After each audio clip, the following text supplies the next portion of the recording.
For this video I wanted to share two Jane Doe cases. The first one doesn't have a whole lot of information to it, except some very important details that they found when they discovered her body. The second one was nicknamed Orange Socks. She was a potential victim, I guess, from Henry Lee Lucas, who was a serial killer. However, despite that, her status still says she has been unidentified for at least 37 years, which is pretty insane. If a serial killer took her alive, that just shows you how cold-blooded these people really are, because they obviously don't care about the identity of their victims. And because of that, some family out there probably doesn't realize whatever happened to this person that they nicknamed Orange Socks. But that will be the second one in this video. The first victim was nicknamed Sahara Sue. Her identity is still not known, and she was nicknamed this because her body was found near the Sahara Hotel in Las Vegas, at the intersection of Sahara and Las Vegas avenues. Her body was found lying face down in a parking lot on August 14th, 1979. It was estimated that she had died 3 to 4 hours before being found.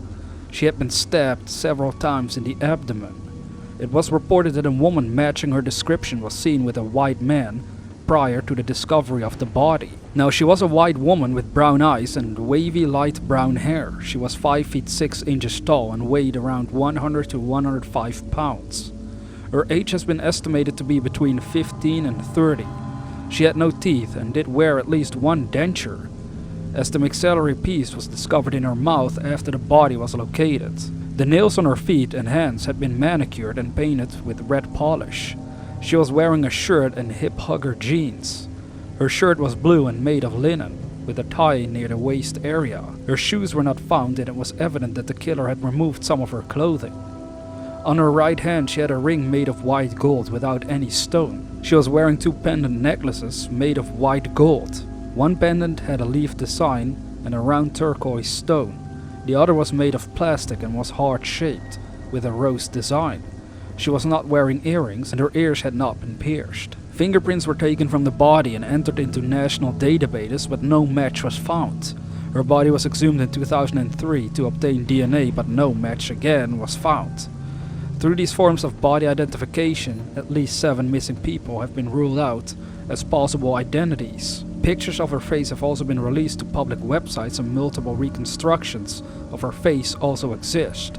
In 2016, investigation yielded several major developments in the victim's case. Forensic pathology on her clothing indicated that she had spent time in Napa Valley or Central Valley, California, sometime prior to her murder. Another potential lead was followed that suggested that Sahara Sue may have ties to a trailer park in the area. Further investigation indicated she could have used the name Shauna and may have been employed at a Holiday Inn or a motel on Las Vegas Boulevard. It's actually really bizarre that these people clearly lived at least a normal life before they were killed, and still, even so, they still were unable to identify who she was. They suspect that she may have been employed at a Holiday Inn.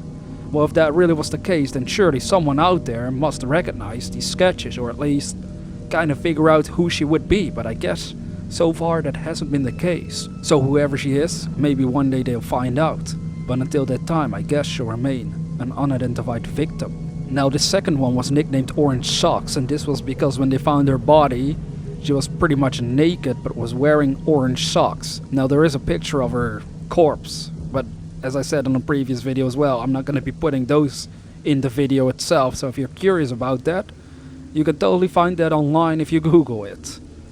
The victim, who was white and had been sexually assaulted, was found in a culvert on Interstate 35 after being dragged to and thrown over a guardrail.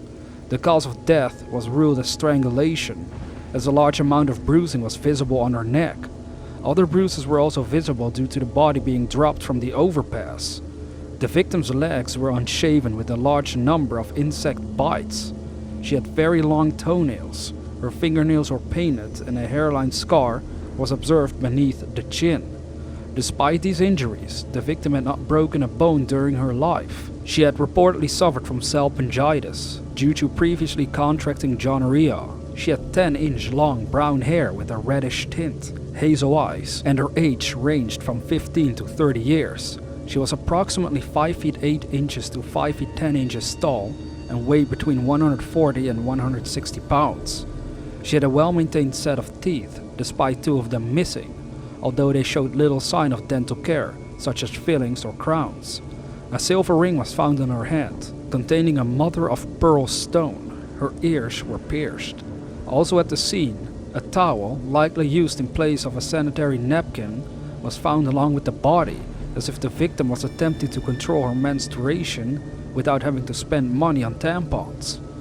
One of 2 matchbooks found at the scene belonged to a hotel from Henrietta, Oklahoma, which supported the theory she was a hitchhiker or drifter.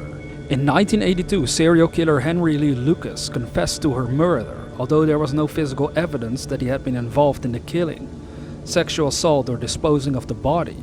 In an interview, he stated that he picked her up in Oklahoma, where they had sex.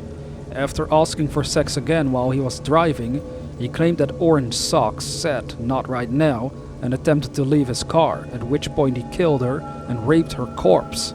He then drove her body to Georgetown. He also told authorities that the victim had stated her name as being Joanne or Judy. He had previously showed officers how he supposedly dragged her body over the guardrail when taken to the location where her body was found. One report claims that at the time of Orange Sock's murder, Lucas was working in Florida, whereas the murder took place in Texas. Interrogators also stated that he had contradicted himself several times when confessing to the murder, and his defense also stated that he was shown images of the crime scene before his interview. In order to have traveled to Oklahoma, to Texas and back to Florida, it was estimated that he would have had to drive at an average of 70 miles an hour without stopping, which many find unlikely. He later recanted his statement after his conviction in 1984, and by involvement of the then current governor, George W. Bush, his death sentence was reduced to life imprisonment, as the death of Orange Socks was the only case that resulted in his receiving a capital punishment. Now, this case of the Orange Socks has been featured twice on America's Most Wanted since the murder took place. An anonymous woman called to the program on one occasion claiming she had seen Orange Socks hitchhiking the day of her murder, but the lead has not generated any new information. In 2001, a missing woman's photograph surfaced that resembled Orange Socks. DNA testing, however, did not match. Another report suggests that the victim was a woman who had disappeared in the 1970s, together with her abusive boyfriend. Former missing person Martha Morrison was speculated by some to possibly have been the unidentified woman, but she was eventually ruled out. Morrison's remains were identified in 2015 as a Jane Doe, found in Washington the same year she disappeared. It's also pretty eerie to realize that Martha Morrison does look quite a lot like the sketch of this woman, nicknamed Orange Socks. It's good to know that this wasn't the same person and that they figured out who this other Jane Doe was. However, Orange Socks is still unidentified. Now, whether Henry Lee Lucas really was the serial killer who took her life, that also remains debatable, I guess. Sometimes these serial killers have some sick reasonings for wanting to pretend that they killed someone when they weren't involved at all. Maybe he was involved, but as I mentioned earlier, it just goes to show how cold-blooded these people really are, because he has no idea who she actually was. He just killed her because she didn't want to have sex. That was his first statement. Then again, he recanted all of it again later on, so who knows. One thing is for sure, these 2 victims deserve to be identified so they won't be forgotten as time goes on. So whatever happened to them before they died, I hope they'll figure it out. Until then, we can always let their story live on through these videos. As always, dear viewer, have sweet dreams.